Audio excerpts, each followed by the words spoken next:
बाबा जी की प्यारी साध संगत जी, राधा स्वामी जी, प्यारी साध संगत जी, आज जो साखी हम आपको सुनाने जा रहे हैं, ये साखी सुनकर आपको एहसास होगा कि एक पूर्ण सतगुरु अपने शिष्य पर कैसे कृपा करते हैं।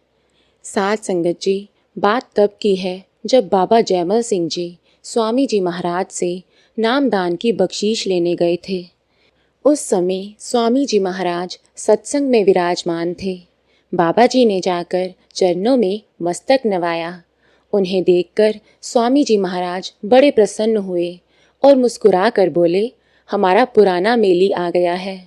बाबा जी हैरान थे कि मैंने तो इन्हें पहले कभी नहीं देखा, तो पुरानी मुलाकात कैसी? आप सत्संग में बैठ गए। स्वामी जी महाराज ने श्री गुरु ग्रंथ साहिब में से शब्द लिया और व्याख्या शुरू की। अपने सत्संग से स्वामी जी महाराज ने 5 नाम का भेद, आंतरिक मंजिलों का हाल, धुन, शब्द आदि की इतनी स्पष्ट व्याख्या की कि एक ही सत्संग से बाबा जी को विश्वास हो गया कि जिन महापुरुष की उनको अरसे से तलाश थी, वे परम पिता परमात्मा की कृपा से आज उन्हें मिल गए हैं। कई दिनों तक बाबा जी लगातार सत्संग सुनते रहे।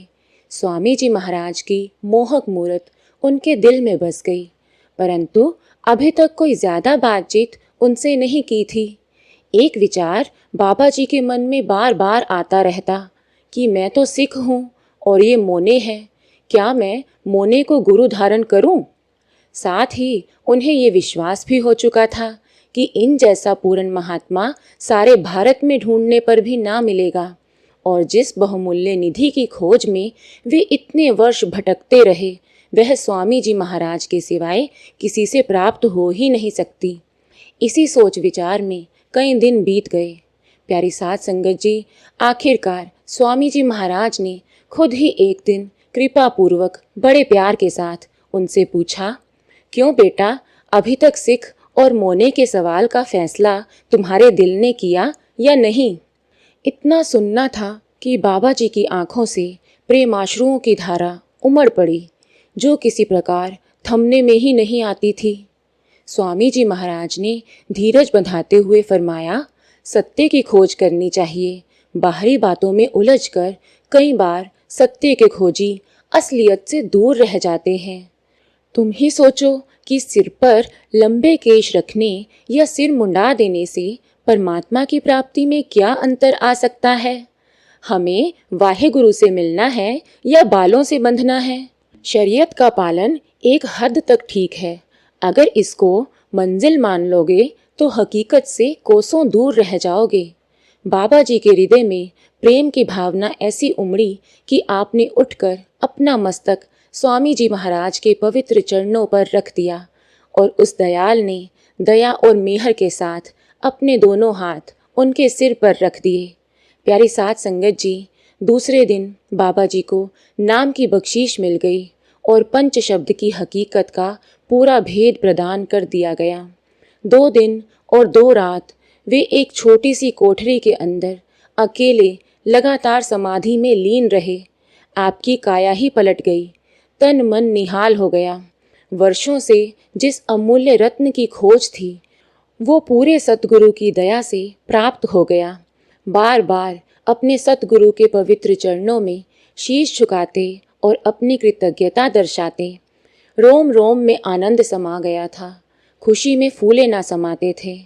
स्वामी जी महाराज ने फरमाया, तुम हमारे पिछले मेली हो, ये सब कमाई तुम्हारी पहले की हुई है। स्वामी जी महाराज जैसा पूर्ण सतगुरु और बाबा जी जैसा सच्चा खोजी शिष्य अनुपम संयोग था।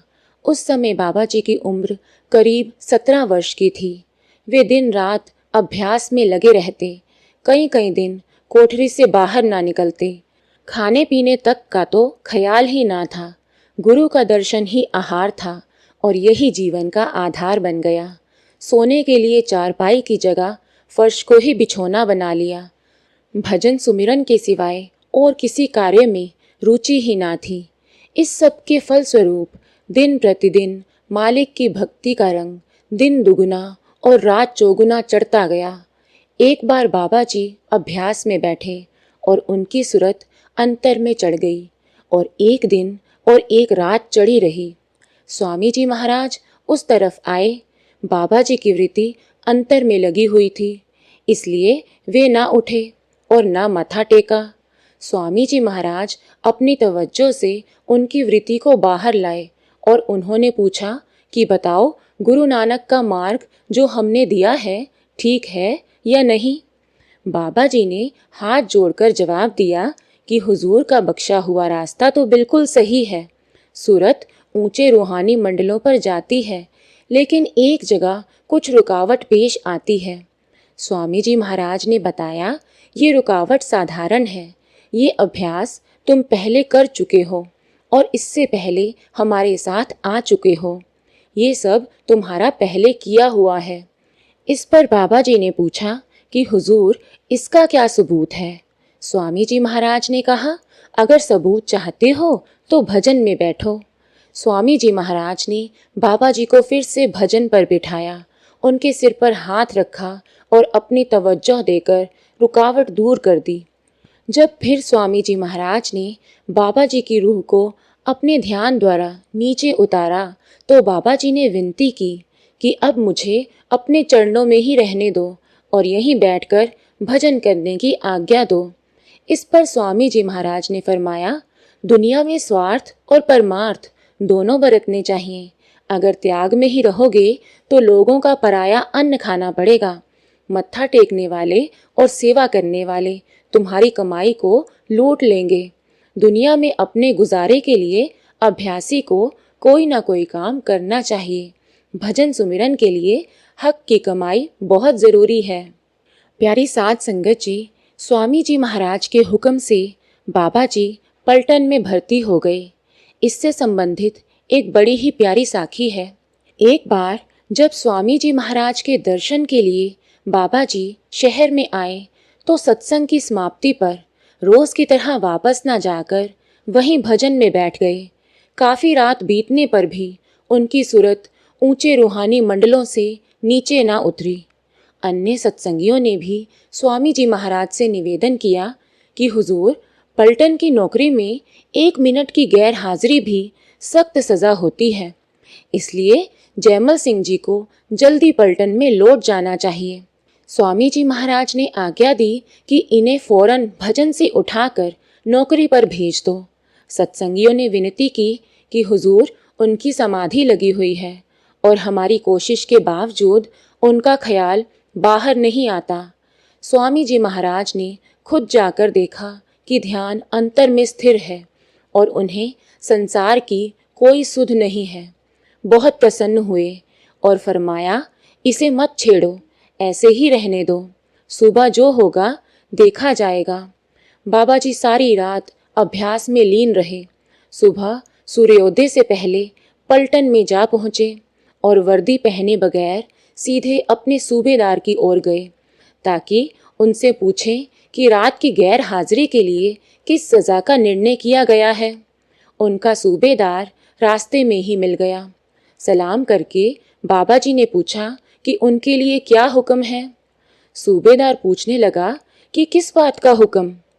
उन्होंने कहा, रात भर की गैर हाजिरी के लिए जो भी सज़ा तय हुई है वे उसे भुगतने के लिए तैयार हैं।